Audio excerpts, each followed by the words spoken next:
मी हे आधी बोललेले आहेत. मी गेले 1-1.5 वर्ष तुम्हाला डेटा ड्रिव्हन सांगते. मी कधी आरोप करत नाही, मी डेटा ड्रिव्हन गोष्टी सांगते. डेटा काय सांगतो की डेटा असं सांगतो की महाराष्ट्रामध्ये क्राईम वाढलाय का? हो.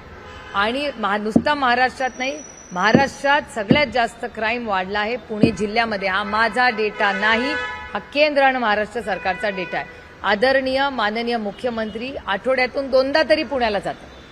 माझी विनम्र विनंती आहे महाराष्ट्राच्या माननीय मुख्यमंत्र्यांना की तुम्ही आढावा घ्या. पोलीस यंत्रणा काय करते, का त्या वर्दीचा भीती राहिली नाही पुणे जिल्ह्यात? काहीतरी चुकतंय ना. पुणे जिल्हा हा एक सुसंस्कृत जिल्हा आहे. शिक्षणाचं माहेरघर म्हणून पुण्याची ओळख आहे. त्या पुण्यामध्ये आज कोयता गँगबद्दल वारंवार गोष्टी येतात. ही आम्हाला अस्वस्थ करणारी गोष्ट आहे आणि याची इन्क्वायरी झालीच पाहिजे. आणि माझी अपेक्षा आहे की महाराष्ट्राच्या मुख्यमंत्र्यांनी पुणे शहराला न्याय द्यावा. कुठेतरी हा क्राईम थांबवण्यासाठी त्यांनी काहीतरी नवीन योजना केल्या पाहिजे.